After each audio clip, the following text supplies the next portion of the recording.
சேவை பாதிப்பால் வாடிக்கையாளர்களுக்கு ஏற்பட்ட சிரமம் மற்றும் அசௌகரியத்திற்கு ஆழ்ந்த வருத்தமும் மன்னிப்பும் தெரிவிப்பதாக இண்டிகோ தெரிவித்துள்ளது. தொழில்நுட்ப குறைபாடுகள், அட்டவணை மாற்றங்கள், பாதகமான வானிலை, விமான போக்குவரத்து அமைப்பில் அதிகரித்த நெரிசல் ஆகியவை சேவை பாதிப்பிற்கு காரணம் எனவும் டிஜிசிஏவிடம் விளக்கமளித்துள்ளது.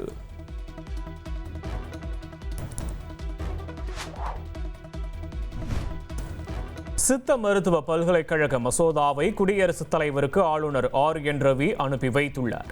கடந்த 2022ஆம் ஆண்டு தமிழக சட்டப்பேரவையில் தாக்கல் செய்யப்பட்ட மசோதா திருத்தத்திற்கு பின் கடந்த அக்டோபர் மாதம் தாக்கல் செய்யப்பட்டது குறிப்பிடத்தக்கது.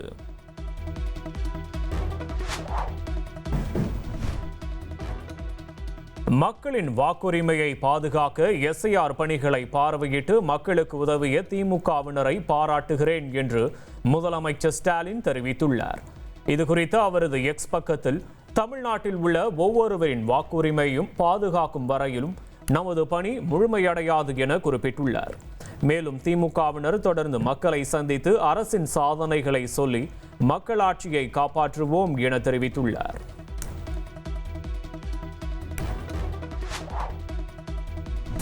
அனைத்து மாவட்ட தலைநகரங்களிலும் வரும் 12ஆம் தேதி வேலை நிறுத்த போராட்டம் நடத்தப்படும் என தொடக்க கல்வி கூட்டமைப்பான டிட்டோ ஜாக் அறிவித்துள்ளது. பள்ளி கல்வித்துறை செயலாளருடனான பேச்சுவார்த்தையில் முடிவு எட்டப்படாத நிலையில் மீண்டும் போராட்டம் அறிவிக்கப்பட்டுள்ளது.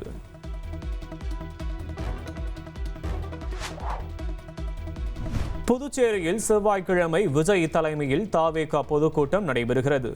பொதுக்கூட்ட மைதானத்திற்குள் ட்ரோன் பறக்க தடை விதிக்கப்பட்டுள்ள நிலையில் பாதுகாப்பு ஏற்பாடுகள் தீவிரப்படுத்தப்பட்டுள்ளது.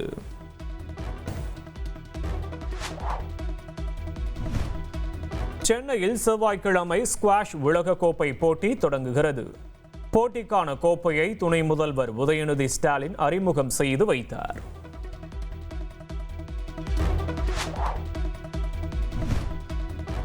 சிவகங்கையில் ரமேஷ், இந்துஜா தம்பதியின் பெயர்களை இறந்துவிட்டதாக வாக்காளர் பட்டியலில் பதிவு செய்யப்பட்டதாக கூறப்படும் சம்பவம் அதிர்ச்சியை ஏற்படுத்தியது. 2026 தேர்தலில் சிவகங்கை சட்டமன்ற தொகுதியில் நாம் தமிழர் கட்சி வேட்பாளராக இந்துஜா ரமேஷ் ஏற்கனவே அறிவிக்கப்பட்டுள்ளார். இந்த சூழலில் இது பற்றி புகாரளிக்க சென்ற கணவன் மனைவி இருவரும் மாவட்ட ஆட்சியரிடம் சரமாரி கேள்வி எழுப்பியதால் பரபரப்பு ஏற்பட்டது.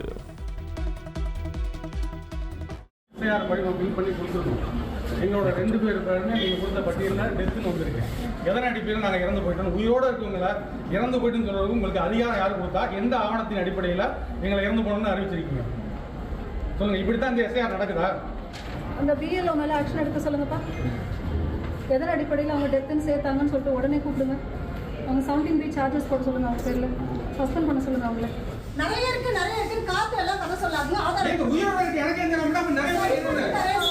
தப்பு நடந்திருக்கு, சரி பண்ணி தரேன்னு சொல்லிட்டேன். நான் இதை சரி பண்றதுக்காக தான் உங்களை போட்டு லிஸ்ட கையில கொடுத்துருக்கோம். ஏதேனும் தவறுகள் நடந்திருந்தா மணல் கொள்ளை தொடர்பாக வழக்கு பதிவு செய்ய தமிழக DGPக்கு உத்தரவிட கோரி அமலாக்கத்துறை தொடர்ந்த வழக்கில் சென்னை உயர்நீதிமன்றத்தில் தமிழக அரசு பதில் மனு தாக்கல் செய்துள்ளது. அமலாக்கத்துறை தகவல்களை பகிர்ந்த காரணத்திற்காக மட்டும் வழக்கு பதிவு செய்ய வேண்டிய அவசியம் இல்லை எனவும், மத்திய மாநில அரசுகள் சம்பந்தப்பட்ட விவகாரத்தில் உச்சநீதிமன்றத்தில் மட்டுமே மனு தாக்கல் செய்ய முடியும் என்றும் தமிழக அரசு மனுவில் தெரிவித்துள்ளது. தமிழக பாஜக முன்னாள் தலைவர் அண்ணாமலை செவ்வாய்க்கிழமை மீண்டும் டெல்லி செல்கிறார். பாஜக தேசிய தலைவர்களை சந்திக்கும் அண்ணாமலை முக்கிய ஆலோசனை நடத்துவார் என எதிர்பார்க்கப்படுகிறது.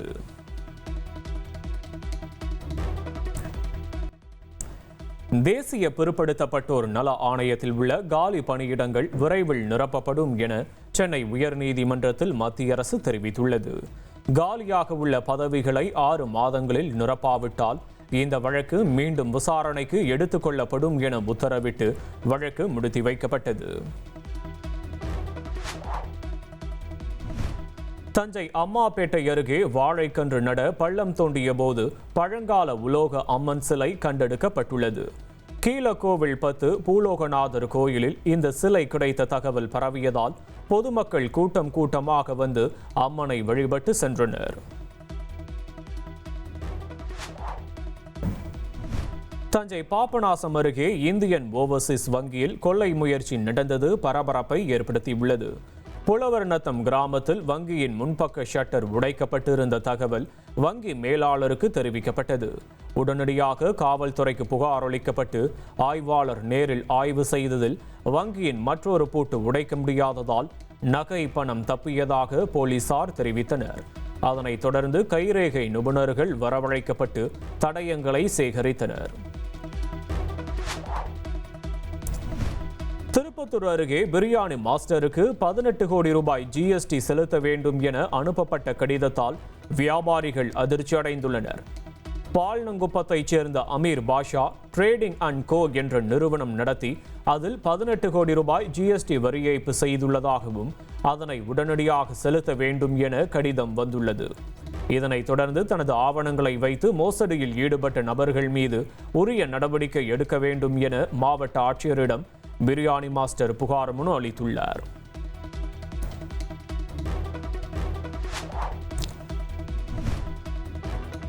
நாகை மாவட்டம் அருந்தவம்புலம் பகுதியில் டிட்வா புயலால் பாதிக்கப்பட்ட நெற்பயிர்களுக்கு டிஜிட்டல் கணக்கெடுப்பு செய்யக்கூடாது என கோரி விவசாயிகள் சங்கத்தினர் சாலை மறியல் போராட்டத்தில் ஈடுபட்டனர். தலைஞாயிறு சுற்றுவட்டார பகுதியில் ஆயிரக்கணக்கான ஏக்கர் நீரில் மூழ்கிய நிலையில் இதுகுறித்த கணக்கெடுப்பை தற்காலிகமாக நிறுத்தியதாக விவசாயத்துறை அதிகாரிகள் உறுதியளித்தனர்.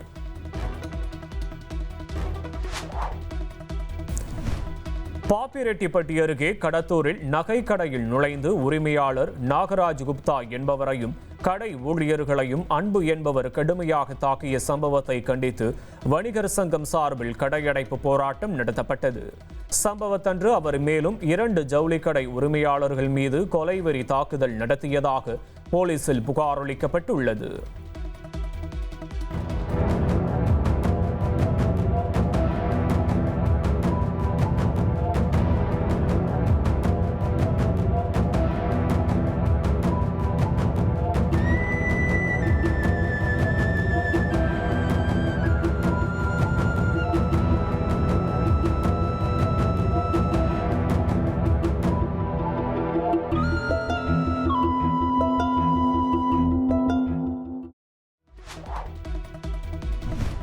திருவாரூர் மாவட்டம் கீழக்காவாதுகுடி ஊராட்சிக்கு உட்பட்ட ஈபி காலனி, சேந்தமங்கலம் பகுதிகளில் சாலை குண்டும் குழியுமாக உள்ளதாக கூறி பொதுமக்கள் சாலை மறியலில் ஈடுபட்டனர். தகவல் அறிந்து போலீசாருடன் வந்த நெடுஞ்சாலை துறையினருடன் பொதுமக்கள் வாக்குவாதத்தில் ஈடுபட்டனர். அதிகாரிகள் விரைந்து சாலை சரி செய்யப்படும் என உறுதியளித்ததால் போராட்டம் தற்காலிகமாக கைவிடப்பட்டது.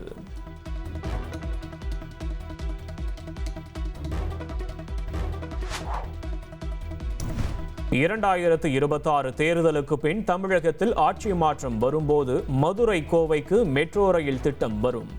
ஆவடியில் பிரச்சாரம் மேற்கொண்ட தமிழக பாஜக தலைவர் நயினார் நாகேந்திரன் தெரிவித்துள்ளார். ரஷ்யாவின் மாஸ்கோ மிருக காட்சி சாலையில் 2 அரிய வகை அமூர் புலிக்குட்டிகள் பிறந்துள்ளது.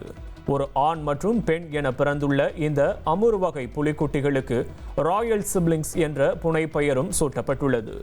மேலும் குட்டிகளின் உடல்நிலையை தொடர்ந்து கண்காணித்து வருவதாக மிருக காட்சி சாலை நிர்வாகிகள் தெரிவித்துள்ளனர்.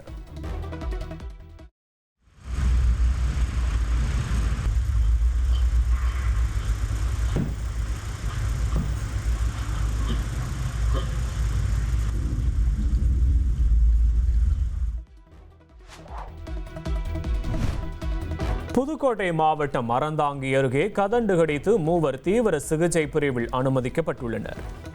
விசேஷ வீட்டில் போடப்பட்ட வெடி சத்தத்தால் கலைந்த வண்டுகள் அங்கிருந்தவர்களை விரட்டி கடித்துள்ளது.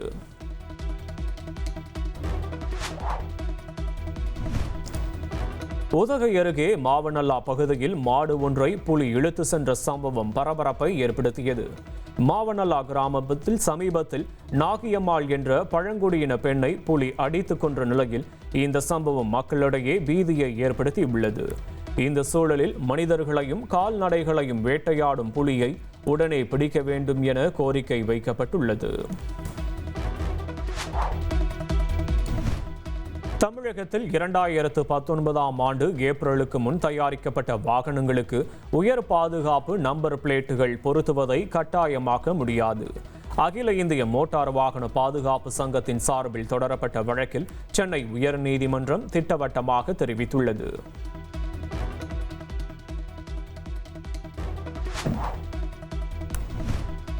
நீலாம்பரி என்ற தலைப்பில் படையப்பா 2 படத்தை திட்டமிட்டுள்ளதாக நடிகர் ரஜினிகாந்த் தெரிவித்துள்ளார்.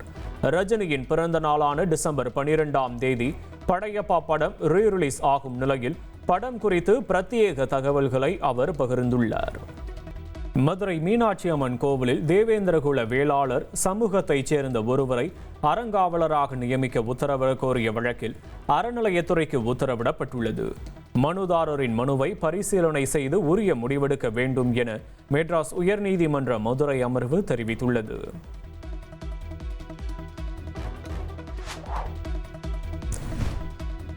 இந்திய அணியின் T20 புதிய ஜெர்சி விலை 6,599 ரூபாயாக நிர்ணயிக்கப்பட்டுள்ளது. ஜெர்சியை அடிதாஸ் இணையதளத்தில் வாங்கலாம் என்றும் தெரிவிக்கப்பட்டுள்ளது.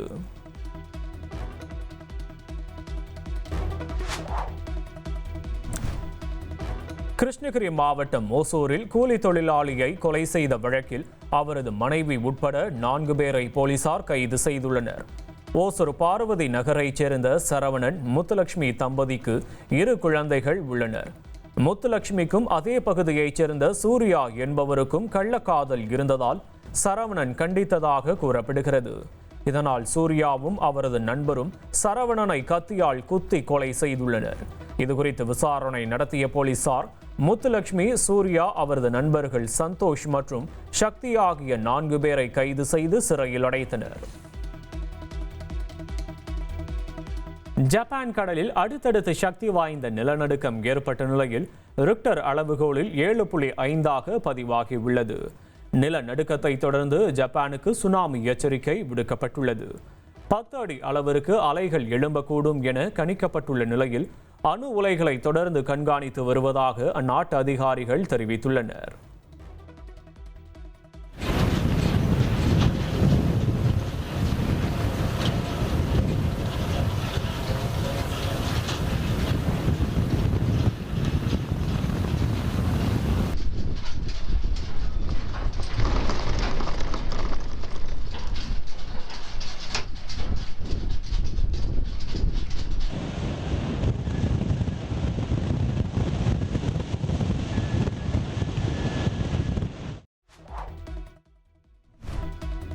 சீனால மாற்றுத்திறனாளி வீரர் வீராங்கனைகளுக்கான பாரா விளையாட்டுப் போட்டிகள் தொடங்கியாச்சு. டிசம்பர் 15ஆம் தேதி வரைக்கும் இந்த விளையாட்டுப் போட்டிகள் நடக்குது.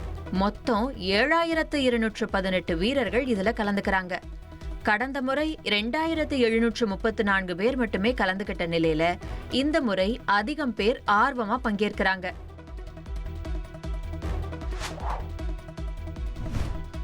போருக்கு மத்தியிலையும் உக்ரைன் தலைநகர் கீவ்ல கிறிஸ்துமஸ் கொண்டாட்டங்கள் துவங்கியிருக்கு.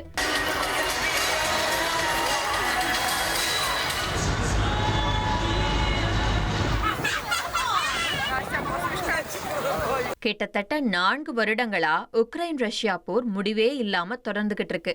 பதற்றத்தாலையும் கடும் மன அழுத்தத்தாலையும் பாதிக்கப்பட்டுள்ள உக்ரைன் மக்கள் தங்களை ஆசுவாசப்படுத்திக்க கிறிஸ்துமஸை கொண்டாட தயாராகிட்டாங்க.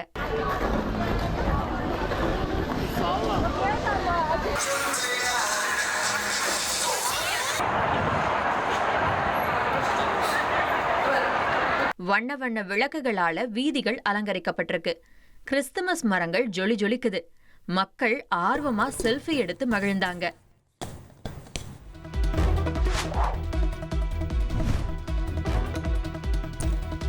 இந்தியாவில் எலான் மஸ்கின் இணைய சேவை நிறுவனமான ஸ்டார்லிங்க் கட்டணம் வெளியானது.